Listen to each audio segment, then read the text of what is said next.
ডাকসুতে শিবিরের বিজয়ে ডক্টর ইউনূস সরকার নড়ে চড়ে বসেছে। ইউনূস সরকার এটা ধরে নিয়েছে, রিয়ালাইজ করছে যে না, শিবির বাংলাদেশের রাজনীতির রুট, তারা মেইন স্ট্রিম।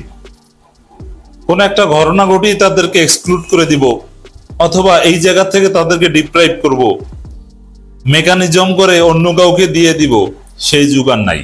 শিবিরের সাথে ফাজলামি চলবে না। দর্শক, ডাকসু নির্বাচনে ফলাফল নিয়ে সরকারের এই ছাত্র উপদেষ্টারা নাটক করার চেষ্টা করেছিল, বিএনপির সাথে নানান বৈঠক করেছিল, লন্ডনের সাথে কথা বলেছিল, এগুলো সব আমরা জানি। কি কথা হয়েছিল একটু বলি। একজন উপদেষ্টা বলেছিল যে বিএনপিকে জিএস পদটা আপনাদেরকে দিয়ে দিব, যেহেতু জিএস পদ বিএনপির আত্মীয়, মানে পারিবারিক বিষয়, আইজুল বাড়ি হেলাল তারেক রহমানের খুব কাছের লোক, যে জিএস পদটা উঠিয়ে আনবো। তো একজন উপদেষ্টা বলেছিল যে আমি তো শীঘ্রই এই মাসের মধ্যেই পদত্যাগ করব, তারপরে নির্বাচন করব, তা আমার এলাকায় নির্বাচনে আপনারা বিজয়ী হওয়ার সুযোগ দিবেন, যেভাবে দেন, আপনাদের দুর্বল প্রার্থী দিয়ে হোক, প্রার্থীকে সরিয়ে দেওয়া দিয়ে হোক, যেভাবে হোক আমাকে এমপি হওয়ার সুযোগ দিবেন, ডাকসু জিএসটা আপনাদেরকে এনে দিব। কি পারবেন? এরকম কথাবার্তা হয়েছিল। তার অংশ হিসেবে মূলত জামাত নেতাদের ডেকেছিল এবং শেষ মুহূর্তে একটা নেগোসিয়েশনের চেষ্টা করেছিল, কিন্তু কোনো কাজ হয়নি। শিবিরের ল্যান্ডস্লাইড ভিক্টরি, কেউ ঠেকাতে পারেনি। এবং সামনেও যতগুলো ছাত্র সংসদ নির্বাচন হবে প্রত্যেক জায়গায় শিবির ভালো করবে, এমনকি জাহাঙ্গীরনগর বিশ্ববিদ্যালয় শিবির ভালো করবে। অবশ্য ঢাকা বিশ্ববিদ্যালয়ের মতো এত বড় ল্যান্ডস্লাইড ভিক্টরি জাহাঙ্গীরনগরে হবে না। আমরা জাহাঙ্গীরনগরের দিকে দৃষ্টি রাখবো আগামীকাল থেকে।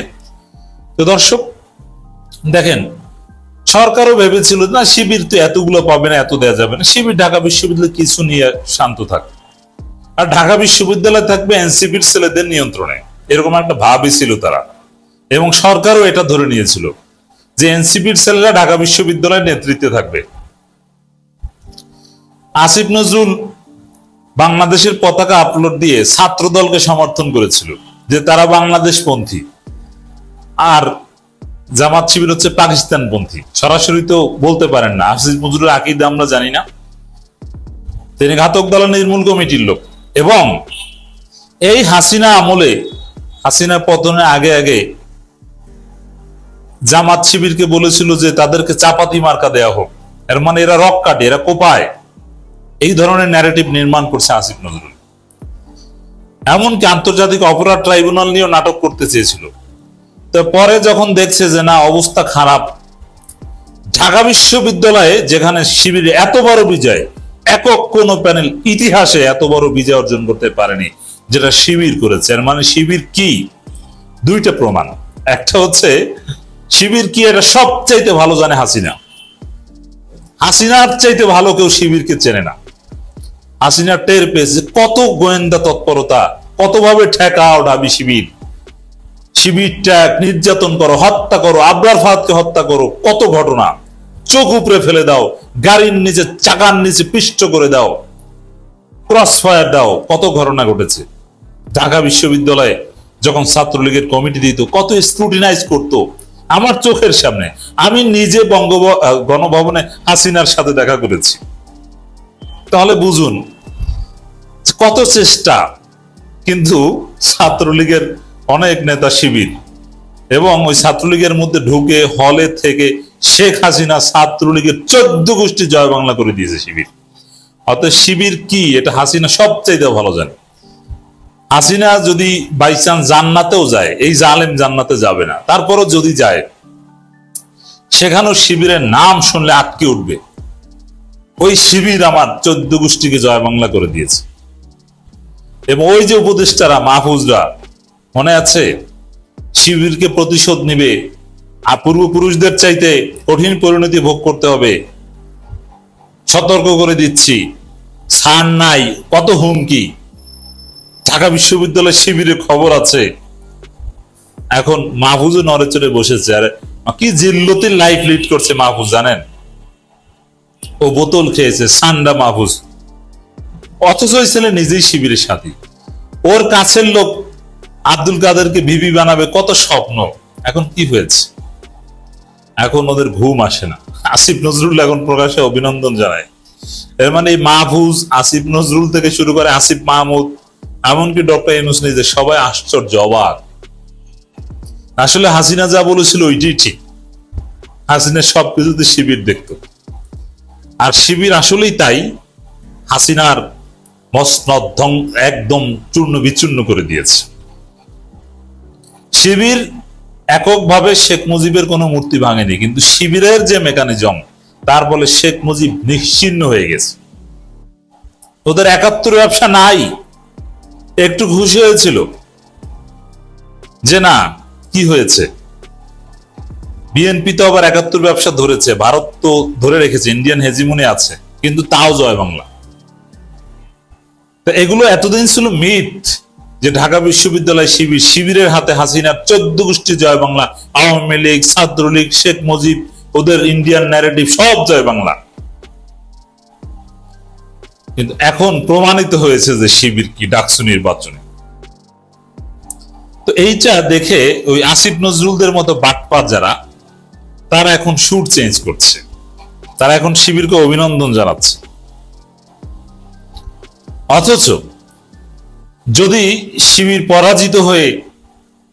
পরাজিত হতো এবং চারদিকে বলতে পাকিস্তান পন্থীদের স্থান নাই, এই ক্যাম্পাসে রাজাকারদের ঠিকানা নাই, হবে না, প্রতিষ্ঠিত হয়ে গেছে, ঢাকা বিশ্ববিদ্যালয়ের শিক্ষার্থীরা শিবিরকে রেড সিগন্যাল দিয়ে দিয়েছে, আর যাই করুক বট বাহিনী ঢাকা বিশ্ববিদ্যালয়ে কখনো গ্রহণযোগ্যতা পাবে না, তখনই আসিফ নজরুলও বলতো বাংলাদেশ পন্থীদের বিজয়, ঢাকা বিশ্ববিদ্যালয়ে পাকিস্তান পন্থীদের ঠাঁই নিয়ে, এইসব ন্যারেটিভে তিনি গা ভাসাতেন। আর এখন শিবিরকে অভিনন্দন জানাচ্ছেন। যাই হোক, অভিনন্দন জানান আর যাই করুক। দর্শক, আসিফ নজরুলের ফেসবুক পোস্ট, ডাকসু নির্বাচনে বিজয়ী ছাত্র শিবির নেতাদের অভিনন্দন। দেখেন, এইখানে বিজয়ীদের অভিনন্দন এটাও কিন্তু বলতে পারতেন, কিন্তু না, তিনি শিবির উল্লেখ করে অভিনন্দন জানিয়েছেন। এর মানে তারা বুঝতে পেরেছেন যে শিবিরের রাজনীতি বাংলাদেশের গভীরে, মানে বাংলাদেশকে যদি একটা গাছ ধরি, সেই গাছের একদম শিকড়ের গোড়ায় শিবির পৌঁছে গিয়েছে। এই শিবিরকে আর ডিহিউম্যানাইজ করা যাবে না। এই শিবির এখন মেইন স্ট্রিম। এই শিবিরকে মেনে নিয়ে বাংলাদেশের রাজনীতি করতে হবে, ফেয়ার ট্রিটমেন্ট দিতে হবে, এদেরকে কম্পিটিটর ভাবতে হবে, এদেরকে ওইসব ট্যাগ ম্যাগ দিয়ে মার্জিনালাইজড করে দিবেন, এইটা আর হবে না। হ্যাঁ, প্রতিযোগিতা হবে, শিবির কখনো পরাজিত হবে, কিন্তু ট্যাগ দিয়ে মার্জিনালাইজড করে দেওয়ার যে চিন্তা, ওইটা আর হবে না। এই জন্য শিবির নাম দিয়ে অভিনন্দন জানাচ্ছেন। স্বতন্ত্র প্রার্থী যারা জিতছে তাদেরও অভিনন্দন। এই নির্বাচনের ফলাফল মেনে নেয় সকল অংশগ্রহণকারীদের। অবশ্যই বিএনপি ছাত্রদল কিন্তু মেনে নিয়েছে, দুই একটা ছেলে বলছে ওটা পাওয়া কথা, তারেক রহমান মেনে নিয়েছে।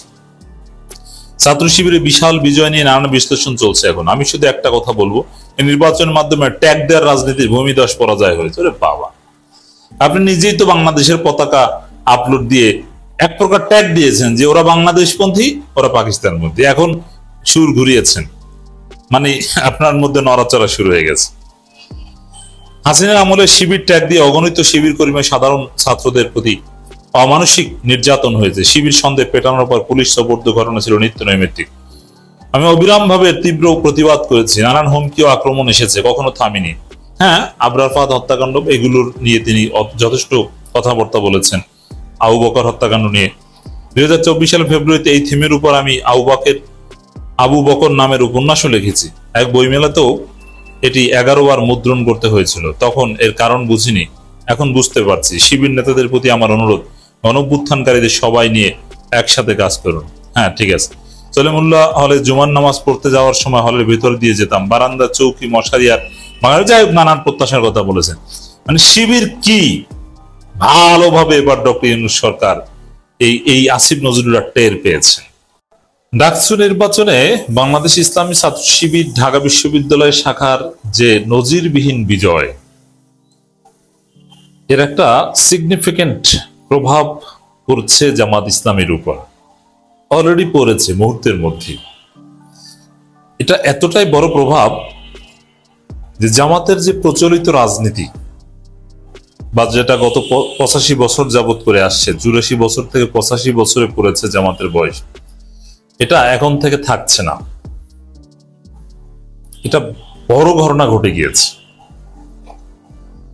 দর্শক, জামাতের রাজনীতি অনেকটা তছনছ হয়ে যাওয়ার মতো, নড়ে চড়ে বসার মতো। তবে ইটস পজিটিভ, হতাশার কিছু নেই। জামাত নিজেদের অনেক কিছু সংস্কার করতে বাধ্য হবে। দেখেন, প্রচলিত ধারায় ঢাকা বিশ্ববিদ্যালয় শিবির কখনোই জামাতের লেজুর ভিত্তিক ছিল না। হ্যাঁ, শিবির জামাতের লেজুর ভিত্তিক সংগঠন, এটা যে যাই বলুক এটাই সত্য কথা। বিশেষ করে জেলা শাখা, মহানগর শাখা বা অন্যান্য শাখা, এমনকি কেন্দ্র, যদি এবছরের কেন্দ্রটা ভিন্ন, লেজুর ভিত্তি করে না, কিন্তু সবসময় চিত্র ছিল যে শিবির হচ্ছে জামাতের লেজুর ভিত্তিক সংগঠন। কিন্তু ঢাকা বিশ্ববিদ্যালয় শিবির কখনো জামাতের লেজুর ভিত্তিক না, কখনো জামাতের কথা দাবি শিবির চলে নাই। এবং জামাতের সাথে ঢাকা বিশ্ববিদ্যালয় শিবিরের একটা দূরত্ব, এটা ওপেন সিক্রেট। এখন যারা জানেন না তারা একটু মনক্ষুণ্ণ হবেন। যাই হোক, আপনার মন খারাপ করে আপনি শুনুননি শেষ পর্যন্ত। তো এখানে জামাতের সামনে দুইটা পথ। একটা হচ্ছে সে ঢাকা বিশ্ববিদ্যালয় শিবিরের সাথে তাদের দূরত্ব ধরে রাখা, অথবা দূরত্ব ঘুচিয়ে নতুন ধারার রাজনীতি করা। ঢাকা বিশ্ববিদ্যালয় শিবিরের থিওরিতে রাজনীতি করা, যে থিওরিতে জেতা যায়। এখন ঢাকা বিশ্ববিদ্যালয়ের শিবির ল্যান্ডস্লাইড বিজয় এনে দেখিয়েছে যে আমাদের থিওরিতে বিজয় সম্ভব। সারা বাংলাদেশে এটা প্রতিষ্ঠিত হয়েছে, জাতি গ্রহণ করেছে শিবিরকে। এই বিজয় শুধু ঢাকা বিশ্ববিদ্যালয়, সমগ্র জাতি ইমপ্রেসড, পুরো বাংলাদেশ ইমপ্রেসড। এই জায়গায় জামাত বাধ্য হবে ঢাকা বিশ্ববিদ্যালয়ের শিবিরের এই থিওরি অ্যাপ্লাই করতে তাদের রাজনীতিতে। আর এটা অ্যাপ্লাই করলে তাদের 85 বছরের যে প্রচলিত রাজনীতি, এখানে ব্যাপক সংস্কার করতে হবে। এই রাজনীতি চলবে না। দেখেন কি ঘটেছে। প্রথম হচ্ছে ইনক্লুসিভিটি। জামাত ইসলামী কখনোই ইনক্লুসিভ কোন সংগঠন না। জামাত ইসলামী ইসলামী সংগঠন। ইসলাম যতটুকু অ্যালাউ করে হয়তোবা কিছুটা ইনক্লুসিভ, কিন্তু ইসলামে উদারতা বা ক্রমধারা অনেক বিষয় আছে। রাজনীতি অনেকটা মাসলাহাতের বিষয়, বেশিরভাগ ক্ষেত্রে ইস্তেহাদের বিষয়। সরাসরি এক মুহকামাত দলিল দিয়ে আপনি এটাকে পর্যালোচনা করতে পারবেন না, ইস্তেহাদটা এখানে মুখ্য। তো সেই জায়গায় জামাতের প্রচলিত রাজনীতিটা কি? যে ধর্মভিত্তিক রাজনীতি। হ্যাঁ, এটাই জামাতের রাজনীতি, ধর্মভিত্তিক রাজনীতি। একামতি দিনের কথা বলা এবং সেখানে শরীয়তের বিধিবিধানগুলো স্ট্রিক্টলি পালন করে, এটা ভালো, আমি এটা খারাপ বলছি না। কিন্তু গণতান্ত্রিক রাজনীতি করবেন, সেটা করলে করার মতো করতে হবে। এবং এইসব জায়গায় শরীয়তের অনেক রুখসাত রয়েছে, এগুলো ইজতিহাদি বিষয়। এই জন্যই বলছে এগুলো জটিল ফিকহি আলোচনা। কেউ যাদের ফেকার কম জ্ঞান, যারা কোন রকম ওই মাদ্রাসা থেকে কামিল পাস করছেন ফেকায় অথবা তাফসিরে, অনেকে বিভ্রান্ত হতে পারেন। কিন্তু যাদের ইফতার ডিগ্রি আছে তারা এগুলো বুঝবেন, যেটা খুব সূক্ষ্ম বিষয়, ইজতিহাদি অনেক বিষয়। কতটা ইনক্লুসিভ, কতটা পলিটিক্যাল হলে। এবং খেয়াল করেছেন কিনা, জামাতের যে মৌলিক রাজনীতি, কোরআন হাদিস ইসলামের পক্ষে একামতি দিনে কথা বলে ভোটের প্রচারণা চালানো, এখানে এমনকি তাদের পোস্টারে বিভিন্ন জায়গায় বিসমিল্লাহ ছিল না। আমরা ইসলামের পক্ষের শক্তি, এই কথা একবার ওরা বলেনি। আমরা ইসলাম কায়েম করব, এ কথা একবারও বলেনি। কালেমার পতাকা উড়াবো, এ কথা একবারও বলেনি। মানে অনেকটা সেকুলার, এই মুসলিম জাতীয়তাবাদ জিয়াউর রহমানের, খালেদা জিয়ার ওই থিওরি অ্যাপ্লাই করেছে। বিএনপির যে পুরনো বিএনপি বা আসল বিএনপি, জিয়াউর রহমান খালেদা জিয়ার ওই থিওরিটা এখানে অ্যাপ্লাই করেছে। জামাতের থিওরিতে শিবির এখানে যেতে নাই।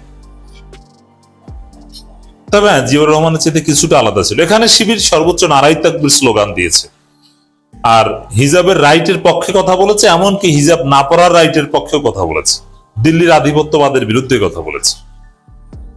সেখানে দেখেন ঢাকা বিশ্ববিদ্যালয়ের শিবির কি করেছে। জামাত যেভাবে নমিনেশন দেয়, যাদেরকে নমিনেশন দেয়, যে পদ্ধতিতে নির্বাচন করে, নির্বাচনী প্রচারণা চালায়, ওগুলোর সাথে বা এত বছর চালিয়েছে, 85 বছর, এগুলোর সাথে ঢাকা বিশ্ববিদ্যালয়ের শিবিরের এবারের বিজয়ের পদ্ধতির কোনো সম্পর্ক নেই। প্রথম হচ্ছে ইনক্লুসিভ প্যানেল। ইনক্লুসিভিটি কোথায় দেখেন, হিজাববিহীন নারীকে একদম 1 ইঞ্চিও ফাঁকা না রেখে শিবির নেতাদের পাশে বসানো হয়েছে।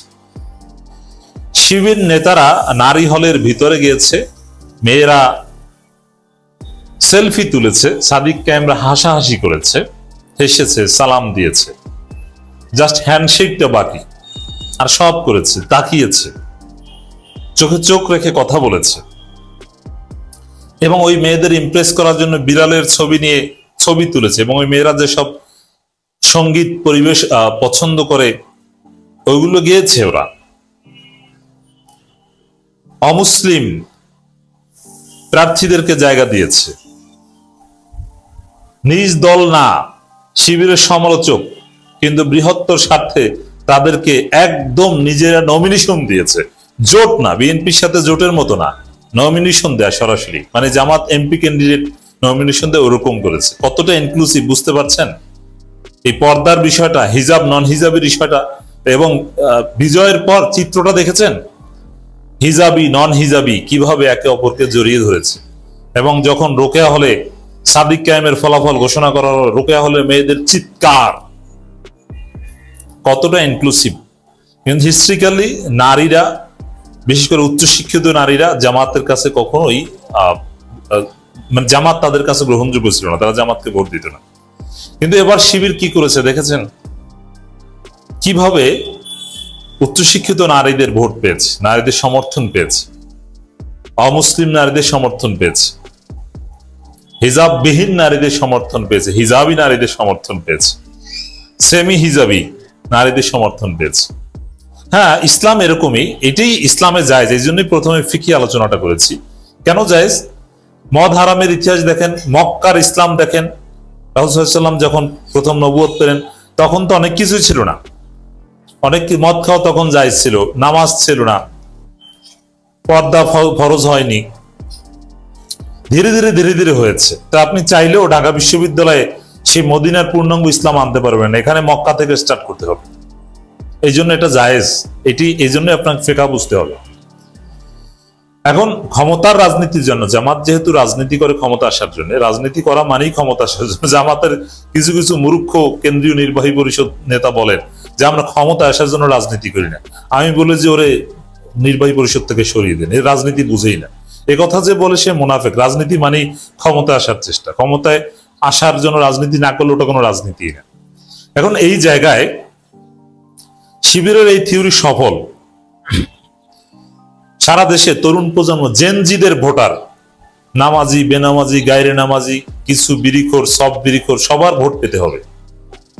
যারা প্রেম করে, মেয়েদের সাথে আড্ডা দেয়, ডেটিং করে, এদের ভোটও পেতে হবে। এই জেনজির ভোটার ছাড়া কখনো, এই জেনজি ভোটার বা এই ক্লাসের নারী যাদের ভোটে শিবির বিজয়ী হয়েছে, এদের ভোট ছাড়া কখনো জামাত ক্ষমতার ধারে কাছেও যেতে পারবে না। তো জামাত ডেফিনেটলি এটা ভাবতে বাধ্য হবে।